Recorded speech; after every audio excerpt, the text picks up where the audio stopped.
Pernah nggak sih kalian capek tapi senang ngejalaninnya? Bingung tapi semangat menjalaninya? Hal-hal yang kita lakukan sehari-hari kita tidak suka, tetapi secara bersamaan hal-hal itu membuat kita menjadi jauh lebih hidup. That's life. Selamat datang di My Journey Weekly Vlog. Let's go!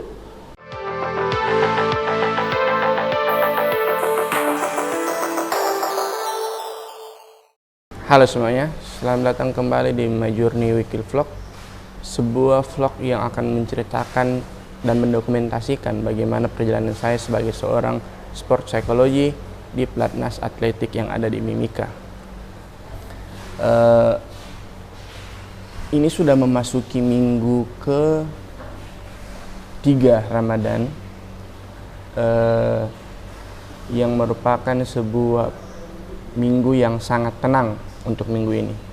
Jadi bisa dibilang minggu ini adalah minggu paling tenang yang pernah saya dapatkan selama berada di sini, berada dalam tim ini.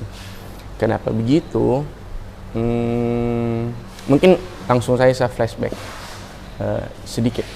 Jadi di Senin dan Selasa itu saya tidak melakukan apapun. Tidak ada visit. Selasa saya tidak visit. Senin saya tidak visit.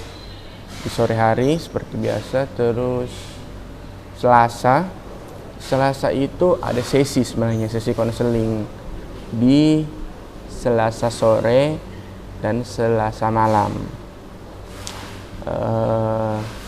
Lalu Rabu itu ada media day, bisa dibilang begitu.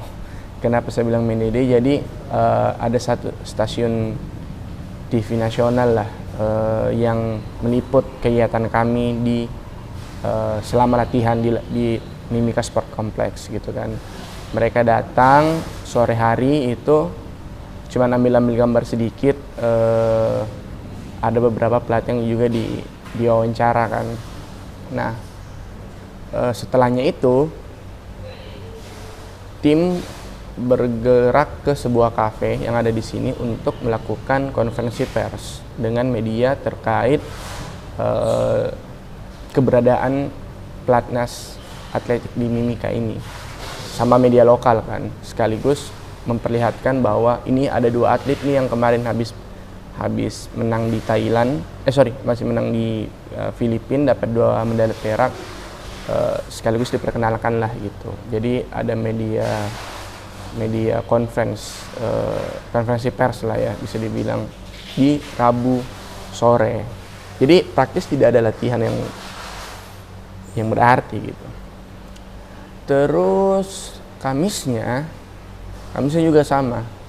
Kamisnya kita mendapat, Kamis sore ya lebih tepatnya. Jadi Kamis pagi anak-anak yang harusnya gym itu ditiadakan, pindah semua ke sesi sore karena Kamis sore ada semacam kunjungan dari sponsor-sponsor terkait, sekaligus yang mensponsori kegiatan Platnas ini.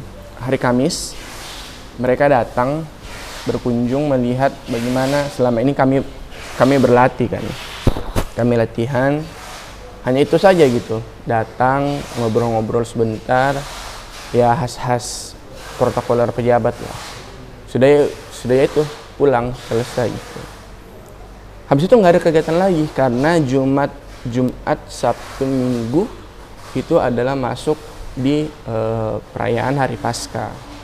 Jadi teman-teman yang beragama Nasrani, baik kita Katolik dan Protestan, pada beribadah kan. Jadi Jumat, Sabtu, Minggu itu full kegiatan tim diliburkan, sehingga yang kegiatan rutin saya yang biasanya di hari Sabtu siang itu juga tidak ada.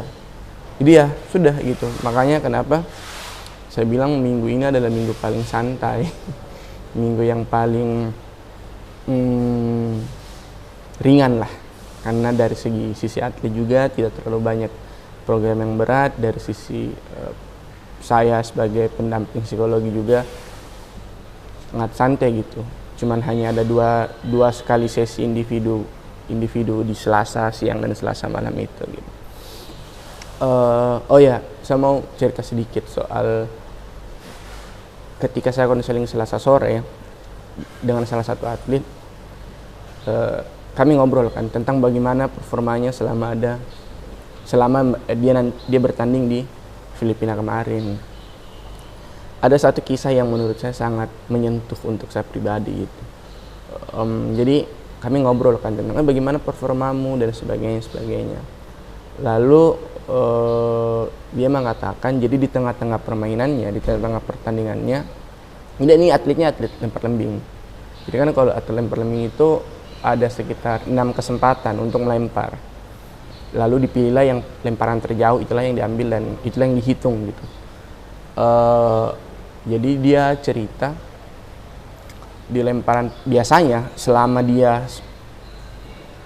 berkarir sebagai atlet lempar lembing, lemparan terjauhnya adalah lemparan pertama gitu. Lemparan pertama pasti itu full kan, masih tenaganya masih kuat dan sebagainya. Itu selalu pasti yang diambil itu lemparan pertama karena itu selalu yang paling jauh gitu. Nah kemarin lemparan pertama dia lemparkan, oke hasilnya lumayan, tapi memang belum cukup. Maka berusahalah dia kejar untuk lemparan berikutnya. Tetapi tekanan banyak faktor ya, ada tekanan penonton, beban dari pelatih, beban dari tim yang dia pegang itu membuat dia tegang selama pertandingan, sehingga dia merasa di lemparan kedua, ketiga, keempat itu betul-betul dia lemparnya dengan emosi dan powernya berlebih gitu. Bahkan dia mencengkram alat lembing itu sangat keras sehingga ketika dilempar kan itu betul-betul pakai tenaga gitu. Sehingga lemparannya kacau, jauh dari hasilnya yang seharusnya gitu. Terlebih memang selama ini sejarahnya dia lemparan pertamanya buruk kan. Selalu yang terbaik. Jadi memang dia sudah tidak ekspektasi lemparan berikutnya akan lebih baik dari lemparan yang pertama. Saat masuk ke lemparan kelima, dia mulai berpikir kan, sudah tidak benar ini, sehingga dia mengingat apa yang saya berikan. Jadi kalau teman-teman mungkin nonton di dua episode kemarin, sebelum mereka berangkat saya memberikan mereka semacam materi persiapan bekal lah terkait teknik imagery dan visualisasi.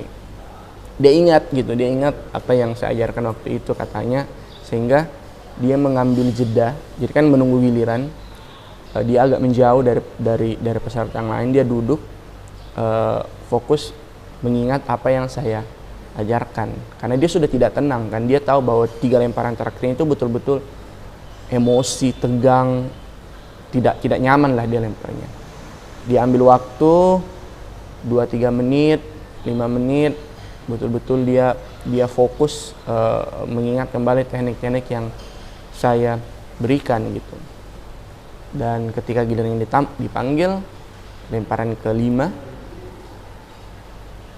dia jauh lebih tenang, dia jauh lebih fokus, sehingga ketika dia pegang lembingnya kembali, lembingnya terasa sangat ringan, dan akhirnya dia melempar di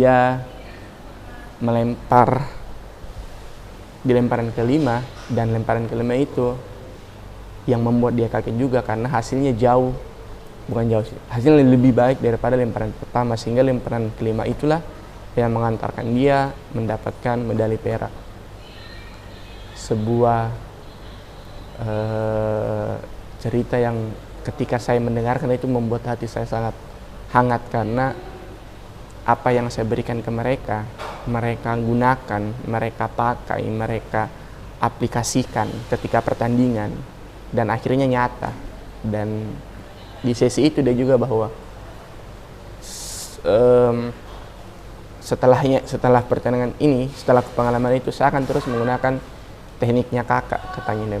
Teknik yang saya gunakan untuk dia gunakan ketika pertandingan, karena dia rasakan sendiri efeknya ketika sebelum melakukan teknik itu dan setelah mengaplikasikan teknik itu. Ada impact ke badannya, ada impact ke hasil lemparannya. Saya sih happy. sangat happy dengan adanya. Berarti ada gunanya juga saya di sini. Oke. Ya begitulah ya. Ada hasilnya lumayan.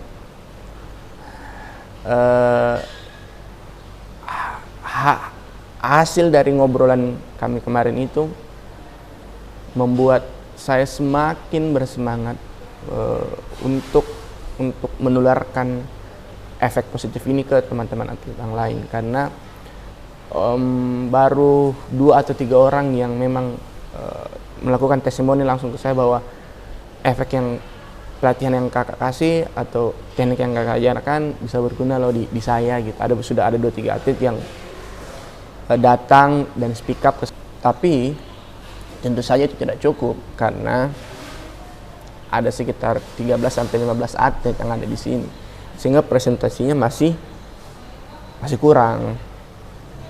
Untuk awalan 3 atlet ada efek itu sangat positif. Saya akan terus berusaha untuk 70-80% memberikan dampak yang nyata gitu. Karena untuk saya sih tidak terlalu ekspektasi bisa mencapai 100%. Alhamdulillah kalau bisa 100%, tapi saya cuma target 70-80% gitu untuk mendapatkan impact yang besar seperti itu.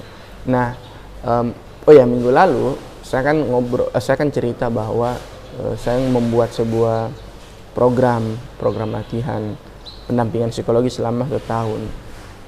Nah, mungkin saya ingin sharing sedikit soal masalah itu. Jadi ada teori yang kami gunakan dalam penyusunan program, dan teori ini sangat penting untuk teman-teman semua yang memang tertarik di dunia psikologi olahraga, atau mungkin tertarik di dunia olahraga itu, untuk mengetahui teori ini. Nama teorinya adalah 9 mental skill. 9 mental skill ini dicetuskan oleh John Lasik. Lasik ini mengeluarkan 9 mental skill untuk menjadi acuan bahwa ketika atlet ingin mencapai top performa sebagai atlet dan di level yang itu, ada beberapa tahapan psikologis mental yang harus mereka capai. Ketika 9 tahapan ini tercapai, maka bisa dipastikan bahwa atlet itu telah siap menjadi seorang atlet yang bermental juara gitu. Jadi 9 mental skill sederhananya dibagi menjadi 3 level. Level 1, level 2, level 3 gitu. Level 1 ini adalah meliputi basic need lah gitu. Kebutuhan dasar mereka sebagai bukan hanya atlet tapi sebagai manusia secara umum gitu.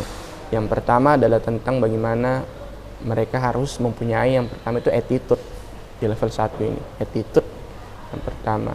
Yang kedua adalah motivasi. Terus yang ketiga itu ada di goals and commitment. Lalu yang keempat itu ada di people skill. Jadi di level 1 ini adalah 4 kebutuhan dasar yang manusia butuhkan untuk menjadi seorang profesional di bidang apapun. Oke, di bidang apapun.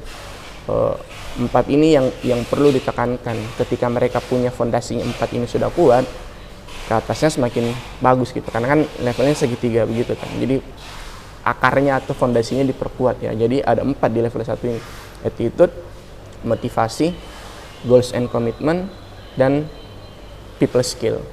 Itu di level 1, itu adalah kebutuhan dasar, dan sebaiknya memang level 1 ini sudah diajarkan di grassroots atau level junior, sehingga ketika atletnya sudah berkembang menjadi atlet yang dewasa dan siap untuk terjun profesional, sudah bisa lanjut ke tahap berikutnya gitu. Itu level 1. Di level 2-nya itu mulai meningkat. Ada teknik yang diajarkan. Level 2 itu ada imagery dan visualisasi. Yang berikutnya adalah self talk. Itu ada di level 2. Itu adalah teknik awalan untuk mereka bisa gunakan, dan seperti yang saya bilang sebelumnya bahwa saya sudah memasukkan itu di level tim ini sudah masuk pelan-pelan ke level 2. Saya sudah mengajarkan sedikit soal imagery dan visualisasi itu level 2. Lalu berikutnya itu level yang lebih expert lagi gitu. Di level 3 itu, level 3 ada 3 tahapan: managing emosi,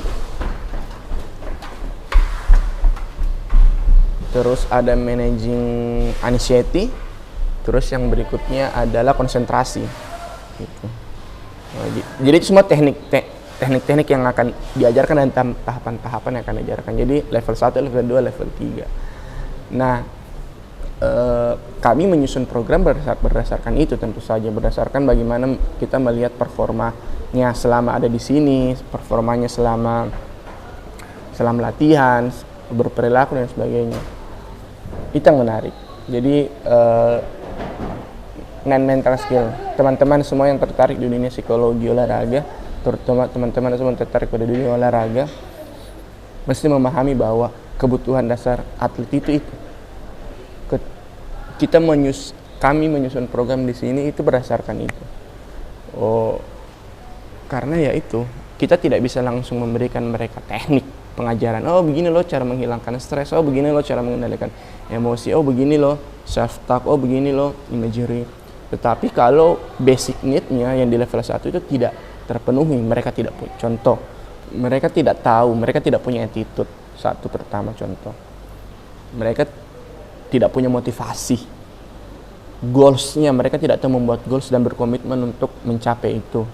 Terus people skill, bagaimana mereka bersosialisasi atau ngobrol dengan atau berperilaku sebagai manusia ke sosial, memperlakukan orang lain, itu tidak tahu juga gitu. Itu yang menjadi, kalau itu tidak ada, yang ke atasnya akan sulit untuk membuat mereka bisa masuk ke dalam teori atau masuk ke dalam teknik yang ingin diajarkan seperti itu. Jadi ya itu teman-teman, non-mental skill, sebuah teori yang menjadi grand teori, bukan hanya digunakan di atletik tapi di beberapa cabang olahraga yang ada di Indonesia yang ada pendampingan psikologinya, kebanyakan menggunakan teori itu sebagai dasar, dan itu teman-teman bisa menjadi acuan juga gitu. Yang paling saya highlight itu adalah attitude sebenarnya. Itu yang paling dasar. Kenapa begitu? Attitude ini bukan hanya soal mereka berperilaku sehari-hari. Tentu saja tentang kedisiplinan di dalamnya, ini tentang bagaimana mereka berperilaku kepada pelatih, ke teman atlet dan sebagainya. Tapi attitude yang ditekankan di sini lebih kepada bagaimana mereka attitude-nya terhadap dirinya mereka sendiri. Bagaimana attitude mereka kepada dirinya sendiri, bagaimana attitude mereka kepada cabang olahraganya mereka, bagaimana attitude-nya mereka kepada lawan, bagaimana mereka menghargai lawan, bagaimana mereka berperilaku kepada pertandingan, bagaimana mereka bersikap, attitude seperti ini gitu. Kalau mereka tidak punya itu akan sulit. Makanya banyak kita lihat atlet-atlet indisipliner, dia berprestasi, mungkin dia punya bakat tapi dia indisipliner. Pertanyaan berikutnya, apakah atlet yang punya bakat ini dan mempunyai perilaku indisipliner, apakah bisa mencapai titik kesuksesan? Tentu saja banyak yang gagal. Mungkin dalam sepak bola paling enak memberikan contoh adalah Balotelli. Balotelli adalah salah satu striker yang punya potensi paling mengagumkan di Italia dalam 10 tahun terakhir. Tapi lihat di mana dia sekarang, di Serie B, di Divisi 2 Liga Italia. Kenapa? Karena attitude-nya gitu. Dia tidak mampu mengendalikan itu sehingga performanya ke atas menjadi tidak stabil. Dia punya skill, dia punya bakat, dia punya teknik, tapi kemampuan attitude-nya tidak ada. Nah, ini yang menjadi perhatian, dan di Pelatnas Atletik ini attitude akan menjadi salah satu yang paling saya highlight, terutama karena saya menggunakan non-mental skill sebagai fondasi teori untuk membangun program selama di sini. Tapi memang attitude itu penting gitu. Teman-teman semua yang ingin menjadi atlet, baik itu sekarang masih mungkin usia muda atau sudah profesional, sekarang tanya deh, apakah ada pelatih yang senang dengan atlet yang attitude-nya jelek? Apakah kalian sebagai atlet senang melihat teman kalian yang attitude-nya jelek? Nyaman tidak latihan dengan orang yang attitude-nya jelek? Nyaman tidak orang dengan melatih atlet yang attitude-nya jelek, yang ogah-ogahan datang latihan, maksudnya sering terlambat atau sebagainya, tidak punya komitmen? Ya itu. Jadi non-mental skill adalah sebuah teori yang kami gunakan di penerapan pendampingan psikologi olahraga. Non-mental skill adalah sebuah proses yang akan sangat penting jika diaplikasikan dan baik.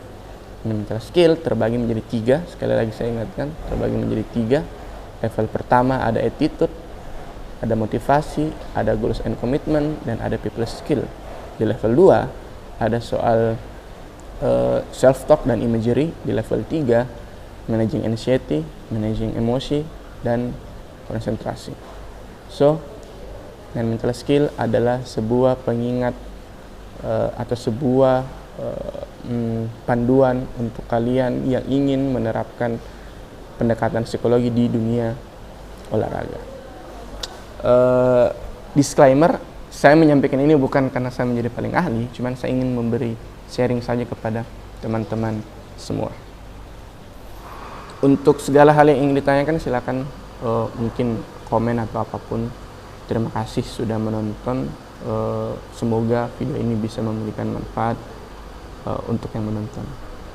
Terima kasih semuanya, sampai ketemu minggu depan. Ciao.